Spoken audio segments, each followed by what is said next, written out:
Next question comes from Lloyd Woodall. He's got 3 questions here. Hey Pat, 3 related questions. How do you balance your time throughout the week?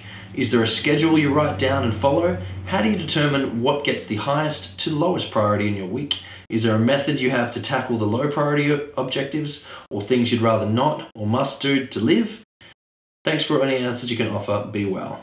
Thanks, Lloyd. So it's always great to hear from you. And so this comes down to just a few different things, but basically this is what my schedule. Things are blurred out, okay, just different sort of job titles and different school names and that sort of stuff. But this is basically what my schedule looks like this week. This is what it looks like next week. So there's quite a bit of change. So there's always, weeks are constantly changing from one to the other. So every week I have to treat completely different. The only thing that changes is Tuesday, Wednesday, Thursday, I'm teaching at different schools. So that's it. That's the only thing that stays the same. Otherwise, everything changes. So a big thing, and what I use every day, and if you're not on it, I really highly recommend that you should use it, is using Google Drive and Google Calendar. Google Calendar is fantastic. It's synced on my phone, tablet, computer. You don't need a particular, it doesn't have to be an Apple computer or a Windows computer. Any computer that has internet, you can bring up your calendar, so it's great. So if I'm at a school and something changes, I can instantly go on any computer, it doesn't have to be mine, and change everything up, and that's absolutely fine. It can send emails like an hour or 2 hours before you have a shift or something's coming up to remind you. It can send text messages, anything like that. It's brilliant. And other than that, lists. I make a lot of lists every week. So even while I'm teaching, I've got a little list and a Word document open, and it's just reminding me that stuff that happened today, maybe stuff that I need to plan particularly for a lesson the next day. And every student has their own sort of Excel page, and it says, who they are and what favorite color they like. So when I give out picks, I know I'm giving them, a color that they're going to want, and sort of what songs that they've learnt before, what songs they're learning at the moment, what chords they know, what chords they should learn in the future, how their theory's going, what sort of stage their ear level is at. Everything is meticulously organized so that it's just a little bit easier every week. So as soon as a kid comes into lesson, I start teaching, I know, before they've even come into the room, what we're going to go through, what they went through before, provided they did their homework, and how we're going to progress into the future. And so all these lists that I make, whether it's, what sort of shopping I need to do, what YouTube videos I need to edit, when I need to edit them, everything like that, that's great to have the list, but it's planning them and what I do in Google Calendar, where I can accurately see my times and how everything is going to slot in. That's not just to say, something, if someone called me up and said, hey, let's go out to a movie or go out to dinner, then it sort of changes things around. But basically that's what I do. I get, I don't really have a lot of days off, or I sometimes maybe like this week, not really a day off during the week as such, because, on Friday would be my YouTube day, so I do all my videoing and editing then. But so what I do is I try and make sure that Sunday night, the end of the week, or the very start of the week, I do all my shopping for food and, as much cooking for the week that I can do as well. That sort of stuff, and all the little remedial tasks like petrol and, all that stuff I just do on the way. Hopefully that answered your question. Next question comes from Rani Ravensjewel. I do apologize if I'm not pronouncing that correctly. Favorite bands and musicians? So Rani was sort of already sort of covered that now. Definitely check out that video where I put below for the top favorite bands and guitarists. But it changes really every week. At the moment, listening to a lot of sort of older Carnival stuff, some Alter Bridge, the third album, some of My Spanish Heart, from Chick Corea, that sort of stuff. At the moment, this week, who knows what's going to happen next week? It just completely changes. And the last question comes from Harry Likes Harmony. He says, what motivates you to teach guitar? So great question. Hopefully I don't ramble on to, guys. If I am rambling, you guys just comment, let me know, guys. But basically, I started learning guitar for about 6 months, and then I entered my first music school.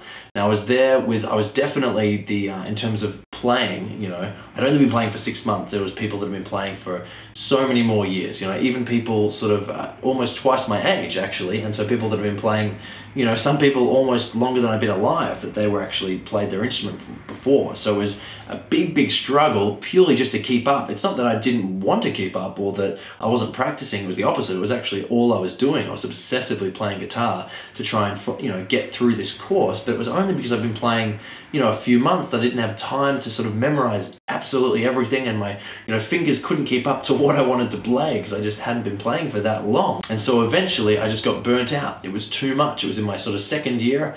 I stopped sort of halfway through. I just thought, nah, it's not for you. You can't do it.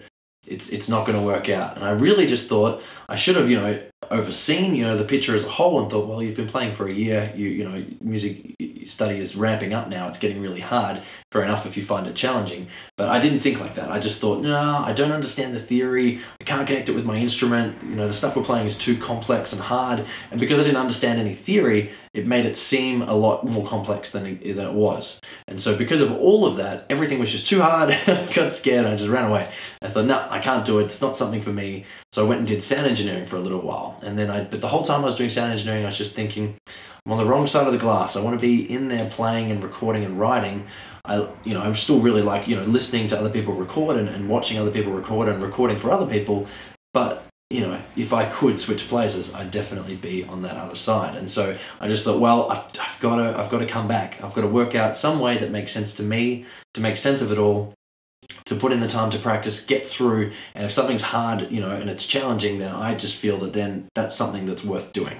And so that was something that was really important. I came back to music school and I was just so amped. I was just so excited, just to get right back into everything. And I loved every minute of it. And for some reason, everything just clicked. Everything just started making sense. Maybe I was just too young. Maybe I was just, in an angry phase or whatever, and things just didn't work before. But for some reason now, everything made sense, and I really didn't have those challenges that I did before. It could have just been an age thing.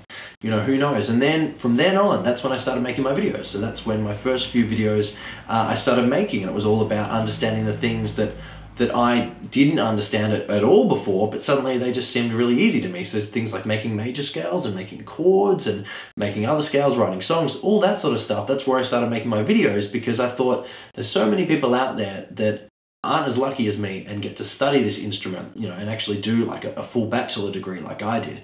So many people that would want to, but they work 9 to 5s, they have a family, maybe it's not available in their country, so many different reasons. And so I thought, well, I don't want people who just have time or who just have the money to be able to learn all this and to be able to get the lessons. I really, really want to help as many people for free, so that everyone in their own time, even if it's just a few hours on the weekend when you play your guitar as a hobby, that's still awesome. It's still a great skill to have. I want everybody out there to have these skills, and I want to start at the very beginning. There's so many channels out there. I'm not saying there's anything wrong with it. It's just not for me, where you've got like a lick lesson here, and you've got like songwriting here and all that sort of stuff. That's really awesome for intermediate players that already know what's going on. But if you've just got a scally lick or some shredding thing or something, that's awesome. But if you don't know how to apply it to music or write your own song that includes it, you're only sort of getting half the picture. And it's a cool technique and it's a fun thing to learn, but you're not really applying it to anything. So I just decided, well, you know what? Because my channel was doing the same with a few theory videos, so I thought, let's take everything back. And even though I had so many subscribers, and I still have so many subscribers, guys, that are, I think, well beyond what we're doing. Maybe some of the theory they hadn't heard of before, but they already know it, or they can already hear it. Like a lot of you guys that have awesome ears out there, I thought it doesn't matter. I have to spend this time, and it's been about 1.5 years, just making these grade 1 videos and getting that done. So everyone has a really solid foundation. So when we ramp up and go through all the other grades, a lot more quickly, because we don't have to spend any of the time doing the basic theory stuff, because you already know it. Or if you are confused, you can just go back on the videos I've done already. But the main reason why I am so passionate about this, I don't want to ramble on anymore, and why I do these videos and weekly videos come out every few days, is because I was really confused, and I almost gave up on music as a whole. I was almost in sound engineering, and I was like, I don't really like sound engineering. I couldn't do it as guitar. Maybe I should just work, in Safeway or like at a supermarket. Good money, 9 to 5 hours. I get the weekends. I could get to go to work, not think about anything else, work my job, come home, have fun at night. I was really very, very close to doing that, but I just thought, no, give it one more try. And so I just thought, well, maybe there's heaps of people out there that, that music is a hobby for them, and they play a few hours on the weekend, which is great, or they have a few mates and they're in a band, or, they don't have time to go to music school, or they don't have money, or it's not offered in their country. I still want everyone to be able to learn, and to be able to learn for free, and to take their playing as high as they want, not just to be locked away in a subscribing system. If you guys want to learn grade 1 to grade 8 with me, you can, and all that you have to put in is time. That's really what I want. And so because of my, I struggled through my time, that's the main reason why I want to help as many people, so they don't go through the same thing, and maybe throw away something that could have been, a lifelong gift that they had, and they pass on to future generations, something like that. I don't want anyone to miss out on that opportunity.